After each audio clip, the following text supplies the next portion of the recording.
street preachers, if you tolerate this, your children will be next. I'm very envious of my next guest on the programme because I believe I'm right in saying he's at Donanook and he's watching the Red Arrows practising at the moment. Is that right, Richard Hardesty?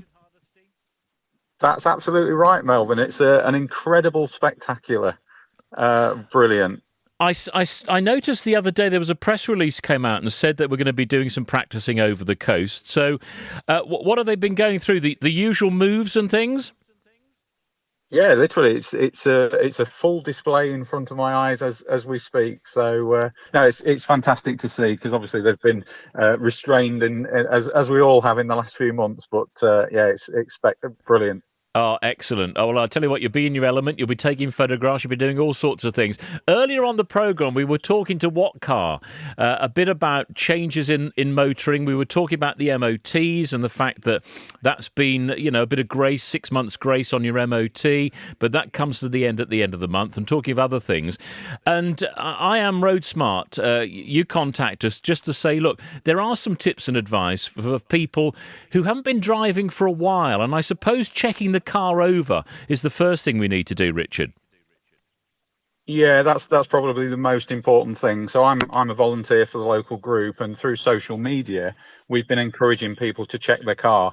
Now, people should check their car before every journey, to be fair, but we use an acronym, and it's called Powdery, and hopefully it will help people remember before a journey. Check your petrol or diesel, oil for oil. D for damage, a quick walk around the car just to make sure that there's no dents or dings or sharp edges. E is for electrics, your wipers, your lights, your rear view mirrors, etc. And R is for rubber. So checking your tyres, the pressures, checking the tread depth, etc. Y is probably the most important one, especially with the pubs opening tomorrow, and that's you. You really need to make sure that you're safe to drive before you join the road. Let me go back to one of them. The R, was that rubbery or rubber? Rubber, yeah. Yeah. Is it good enough to just look at your tyres and say they don't look flat? No, tyre pressures are really, really important. So if your tyres are overinflated, it will reduce the amount of tyre that's actually on the road. If they're underinflated, they can wear and affect the balance. So we recommend a visual check of the tread. There are something called wear limiters in the tyre, which is part of our video that we've shared on social media. But the pressure has to be right, A for the tyre and B for the size of the car. Your car manual will recommend the right tyre pressure for your vehicle. You do need a couple of minor tools, like a tyre pressure gauge to check those. But yeah, tyres, one of the most important components on your car. And the other thing is it can affect your mileage as well, can't it? You know how economical a car can be if the tyre pressures aren't right. Absolutely, your miles per gallon are often affected by your miles by your tyre condition and the pressure as well. The other thing is the car might be fine, but if we haven't driven a car for 3 or 4 months, we might feel a bit anxious about it, mightn't we? Yeah, that's really true, and I must admit, a self realization. I mean, I live in Louth, as you know. I've been keeping within the rules and keeping local. The first time I actually left the town and went out on the open road, I was quite surprised at how the sensation of speed felt quite different. And also, people are getting used to there being more traffic around as well. So, yeah, we do advise caution for the first few miles, really, really take it easy until you get used to driving again. And again, a lot has changed in the past weeks and months. When we first went into lockdown, and I've mentioned this several times, the roads were virtually empty. Then, things started to get back 2 or 3 vehicles. Now, there's a lot of traffic on the road again, isn't there? Yeah, not only is there a lot of traffic, but we can expect to see some changes. So thinking about runners and cyclists, for example, and pedestrians for that matter, pedestrians are having to step into the road to avoid other people, as our runners. For cyclists, the county council have recently received some money, which I believe is intended to introduce some temporary cycle lanes. So we all need to be aware that there may be changes that weren't there when we went into lockdown.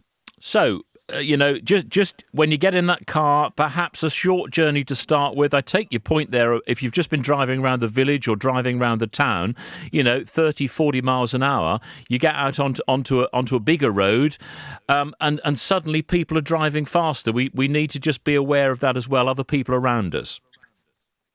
Yeah, absolutely. 60 miles an hour can feel really, really fast when you've been used to driving around at 30. But take your time, be observant. Look at what you're seeing, deal with it appropriately, and hopefully everybody can be safe. Thanks for posting the video this morning, which has some great tips. Now, you've got a webinar coming up next week, haven't you? Yeah, so as a local road safety charity, we're doing a webinar. It's about an hour long, and we'll be presenting some of the hints and tips we've talked about just now, Melvyn. If people contact us, we can give reception our details. We can give people access to this webinar, and they can learn some hints and tips about how to check their car and the things to be aware about when they go out onto the open road. Do you know, webinar, it's another word that's gone, it's a bit like furlough, isn't it? It's another word that's sort of taken off during lockdown. Or we're having a webinar, which yeah, again, a seminar over the internet, basically. But what sort of things will we pick up from that if we join? Okay, so there's some hints and tips about how to check your car, some real visual tips there. We have an acronym that deals with hazards.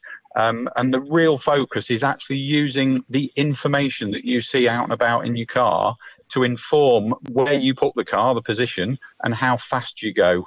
And we always have a saying that always travel at a speed that allows you to stop safely within the distance you can see to be clear. So really simple tips that will help people prepare for being back out on the road. And how do we find out more about it? How do we get involved with it? Okay, so we're on social media with IAM Lincolnshire, both Twitter, Instagram, Facebook, and we also have a website, www.iamlincolnshire.com, where the details will be on there about this webinar. Are the Reds still up there at the moment? Yeah, they are. Lots of smoke blowing around in the wind, and I'm trying to concentrate on this conversation as well as watch them at the same time. Brilliant. Now, look, I follow you on social media, as you know, and you must have the shiniest car in Lincolnshire. Is it looking nice and shiny today? Can you see your face in it? It's fairly shiny, but it has rained this morning, so there's a little bit of dirt on the back end. You'll be getting home there. You'll be drying that off later on. You don't want any watermarks on your car, do you? You know me well. Lovely chatting, Richard. Thank you. I am Road Smart. I am Lincolnshire. Go onto their social media. You can get all the details you need there, and that'll be really interesting. That webinar, a seminar over the internet, Tuesday, 4th of July, 7 o'clock. Everybody's welcome to get involved with that. If you want more details, contact us here at BBC Radio Lincolnshire. Richard mentioned the rain.